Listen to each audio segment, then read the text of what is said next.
इन चीज़ों के कॉन्सेप्ट को नॉर्मलाइज करना चाहिए बिकॉज लोग अरे हाँ बहुत प्रॉब्लम हुआ, मैं भी रोई, मैंने भी बड़ा बेहाल किया। एडिक्शन बोलोगे तो it will go on to the level कि मैं बहुत अनहेल्दी खा लूंगी, I put on a lot of wait.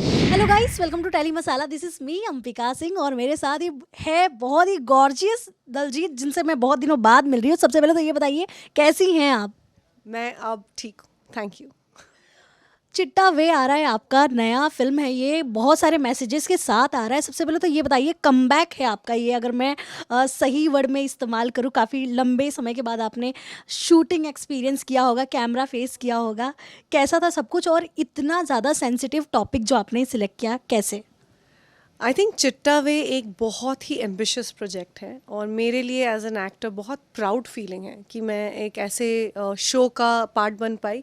और ये कहानी है मनप्रीत की, जो लड़की एक बहुत ही छोटे से शहर से आती है, पंजाब के, जिसको कुछ अता पता नहीं है, उसने दुनिया देखी नहीं, खाना बनाती है, अपनी सास को इम्प्रेस करने में लगी हुई है और इसका सबसे बड़ा मोटिव लाइफ में है कि मेरा पति मुझसे खुश हो जाए और मुझे फटाफट एक बच्चा हो जाए। उसके अलावा इस बंदी का कोई है ही नहीं, चूड़ा पहनती है, नई नई शादी हुई है और कहाँ से कहाँ इसको ज़िंदगी लेके जाती है और इसके साथ क्या नहीं होता। और फिर इसको रियलाइज़ होता है कि जो चीज़ ये क्रेव कर रही थी कि मेरा पति मुझसे अच्छे से बात कर ले, मेरा बच्चा हो जाए, वो सब इसको एक ड्रग एडिक्शन में लगा देते हैं लोग। और जब ये ड्रग लेती है तब उसको रियलाइज़ होता है कि हाय, मेरा पति तो बड़े प्यार से बात कर रहा है, क्योंकि उसको वही जो क्रेव करी थी वो सब दिखने लग जाता है। तो how it turns around and what all happens to her. It's a journey, like while playing, it used to be like, it was quite tough. But it needs to be told. These stories need to be told क्योंकि ये चीज़ें हो रही हैं real में. So yeah, it's a brilliant concept. सो ये जो drug की जो बात जब होती है दलजीत, तो लोग ना काफ़ी डाइवर्ट करने की कोशिश करते हैं कि नहीं, बात नहीं करेंगे इस पे। कुछ होते हैं जो बोलते हैं ना चाहते हुए भी इस चीज़ का शिकार हो जाते हैं, संगत में पड़ के हो जाते हैं।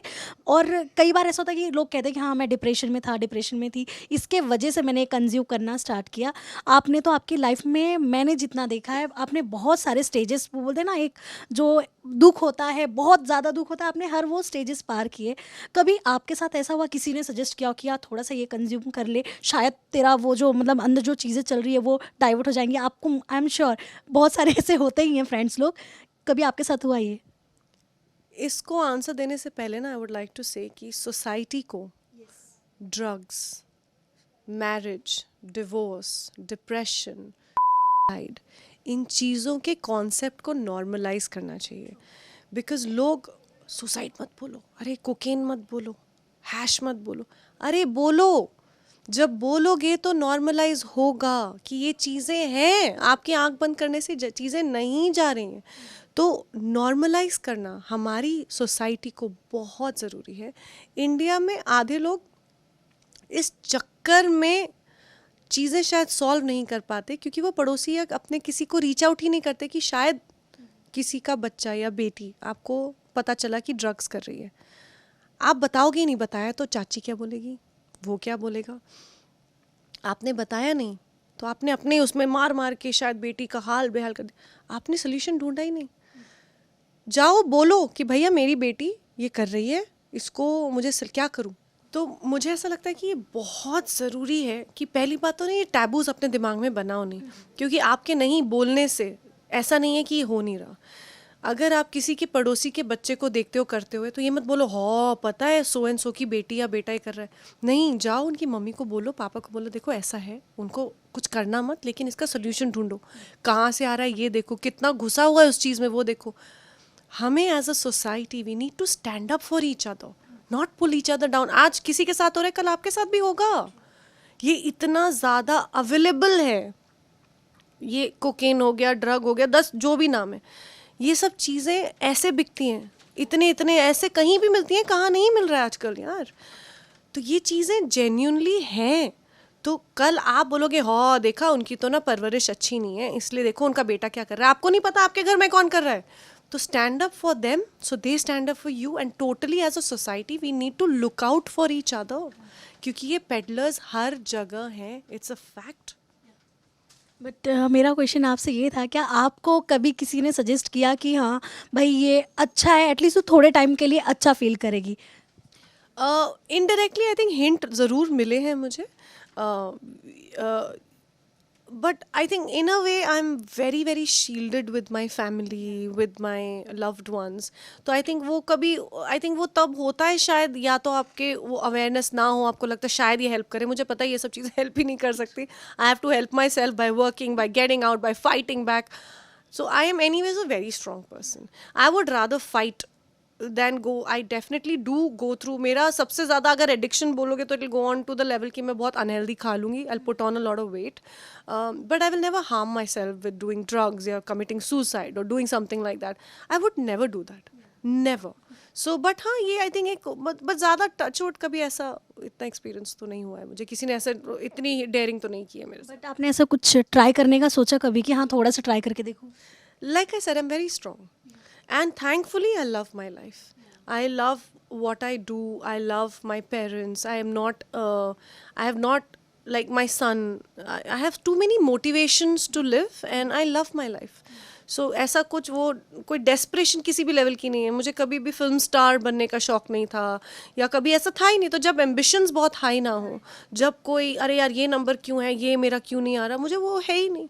तो जब आपको तभी होता है जब शायद आप बहुत कुछ करना चाह रहे हो, नहीं हो रहा है, डिसअपॉइंट हो रहे हो, तो एक्सट्रीम इमोशंस नहीं हो रहे हैं. मेरे लाइफ में बड़ा कुछ हुआ, but I think the one thing that keeps me going is my strength. I am a very strong person. So I would rather fight than go through this.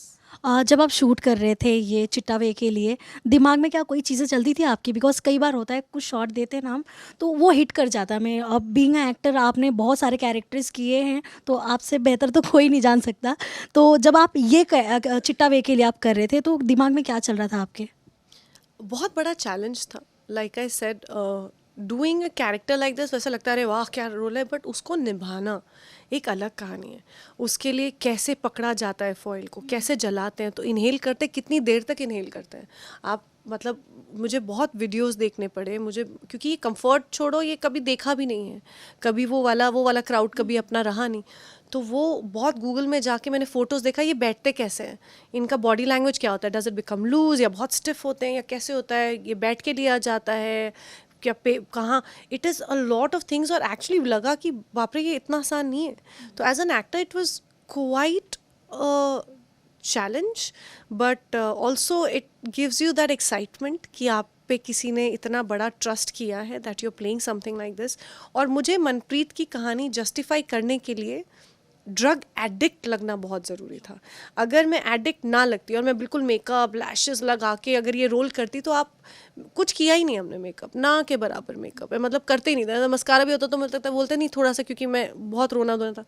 I have tried to justify Manpreet's addiction so that आप उस journey का part बन सकें.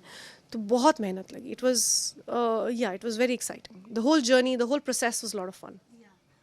दलजीत, अगर मैं आपकी बात करूँ, आपकी रियल लाइफ की अगर बात करूँ मैं, तो आप एक कह सकते हैं, एक मिसाल आप बन गई हैं उन लड़कियों के लिए जो सोचती हैं कि हाँ अब लाइफ ख़त्म हो गई है. सो आपकी इस पूरी जर्नी को आप कैसे देखती हैं एंड क्या कहना चाहती हैं उन वुमेंस के लिए जो होते हैं ना, जिनके साथ होता है किसी की लाइफ में एक बार धोखा था, 2 बार होता है, बट कई लोग होते हैं उम्मीद छोड़ देते हैं. कुछ लोगों के दिमाग में सुसाइडल ऐसे बहुत सारे एक्ट्स आने लगते हैं. क्या कहना चाहेंगे आप उन लोगों के लिए? एक ही चीज़ जो मैं इस शो के ज़रिए भी बोल रही हूँ कि स्पीक अप, नॉर्मलाइज कीजिए. हाँ दूसरी शादी नहीं चली भाई, हाँ बहुत प्रॉब्लम हुआ, मैं भी रोई, मैंने भी बड़ा बेहाल किया अपना हाल, लेकिन नॉर्मलाइज इट. सोसाइटी को पता है उसकी दूसरी शादी नहीं चली, पता है उसमें कुछ कमी रही. ये करने से अच्छा यार उस लड़की को चेक करो, वो ठीक तो है, उसने कुछ खाया तो है, कहीं गलत तो नहीं खा रही, कहीं पता चला खाना ही नहीं खा रही या बहुत खा रही है. आप as a society stand up for the other person, ताकि भगवान ना करे ये चीज़ें हर जगह. कल आपके साथ हो ना, तो मैं 15 गुना ज़्यादा उसको रिवर्ट करूँ. It is important not just as a woman, as a man also. Lot of man go through this. औरतें भी कुछ कम नहीं करती कांड. Stand up for people, stand up as a society. तो नॉर्मलाइज करना इन चीज़ों को बहुत ज़रूरी है. And that is the only thing I take from my experience. Like you rightly said, I know how to fight. मैं जीतूंगी या नहीं, क्या वो वाकई में प्रूव कर देंगे कि शादी हुई ही नहीं, तो ये तो सारा फसाड ही हो गया, चलो ये एक अलग कहानी. मैं फाइट करूंगी, बट कहाँ जाएगी कहाँ नहीं वो तो टाइम बताएगा, लेकिन फाइट करो, speak up, and as a society guys come on, stand up, you know, stand up for what's right, have the voice, everybody should have a voice. सो इसके अलावा अगर मैं दलजीत बात करूँ, बहुत सारे चैलेंजेस अभी एक्टर्स को फेस करना पड़ता है। ऑल्सो इंडस्ट्री पहले से बहुत चेंज हो गई है, आप क्या चेंजेस आप देख पा रही हैं? I think it's evolving. The fact that हमारे पास इतने ज़्यादा प्लेटफॉर्म्स आ गए हैं, it is very exciting as an actor also, कि कल तक हमको लगता था टेलीविज़न नहीं तो बॉलीवुड स्टार बनना पड़ेगा शायद कुछ और अलग एक्सपीरियंस करने के लिए, उसके अलावा कोई चॉइसेस नहीं थे। अभी मुझे बहुत अच्छा लगता है कि कोई अगर टैलेंटेड है डांस में, सिंगिंग में, कढ़ाई में, बुनाई में, पेंटिंग में, हर कला को अप्रिशिएट किया जा रहा है। ये हम उस बहुत ब्यूटीफुल एक क्रिएटिव स्पेस में है। ये भी है इसका डाउनफॉल कि नंबर्स को बहुत सीरियसली लिया जा रहा है, कला को दिखाने से ज़्यादा ये कि कितने लाइक्स आए, कितने क्या आए। बट प्लेटफॉर्म्स इतने ज़्यादा हो गए, मैंने कभी नहीं सोचा था कि अतरंगी करके एक अतरंगी ऐप आएगा जिसमें मैं एक शो करूँगी, ये तो कभी सोचा ही नहीं था। तो it is as an actor it's very exciting कि अनलिमिटेड स्कोप है to show your showcase your work. You don't really need a Karan Johar, or you really don't need now a Sanjay Leela Bhansali to launch you, क्योंकि मुझे पता है, मुझे लगता है कि यार मैं बड़ी टैलेंटेड हूँ, लेकिन मुझे संजय लीला बंसाली थोड़ी ना बुलाएंगे। पता है, ऐसा मुझे अगर मैं बोलूँ सच में तो मुझे लग रहा है चलो यार, मुझे अपना शोकेस करने का मिला, मुझे प्रोड्यूसर्स ने कॉल किया, मुझे अतरंगी में मिला, तो एटलीस्ट मुझे अपना, चाहे वो पैशन ऑफ एक्टिंग हो, चाहे वो एक्सपीरियंस हो, शोकेस करने का मौका तो लगा। So I am happy on that level, you know, and I really hope कि इतना पॉपुलर हो चिट्टा वे और हमारे ऐसे शोज़ कि बाय डिफ़ॉल्ट मतलब it works out. Also Daljeet, कुछ एक्टर्स जो होते हैं टीवी से ही अपना करियर स्टार्ट करते हैं, बट जब उन्हें बॉलीवुड में मौका मिलता है ना, उसके बाद वो जब उन्हें टीवी एक्टर कहा जाता है तो वो काफ़ी कतराते हैं। मतलब वो ऐसा प्रिटेंड करते हैं कि मतलब यार टीवी एक्टर क्या बोल दिया, मतलब गालियाँ दे दिया किसी ने। इस पर आपका क्या पॉइंट ऑफ व्यू? कल को अगर आप किसी बड़े मूवी में डेब्यू करते हो, बॉलीवुड में किसी बड़े पर्दे पे आपको मिलता है मौका, क्या आपका भी पॉइंट ऑफ व्यू ऐसे ही चेंज होने वाला है? I love being called a television actor. जितनी आंटियों ने, दीदियों ने, भाभीयों ने मुझे दुनिया में, चाहे वो आप लंदन चले जाओ, चाहे इंडोनेशिया चले जाओ, अफ्रीका जाकर आ गई, ऐसी कोई इंडियन आंटी मैंने नहीं मिली जहाँ पे कहीं पे किसी ने, अगर 100 की भीड़ है, मुझे पता है 1 या 2 आंटियाँ हैं जो मुझे पहचान जाएंगी। मेरे लिए वो ताकत है। I feel so proud to be a television actor, and it's very sad कि कोई अपने ही काम को कम देखे।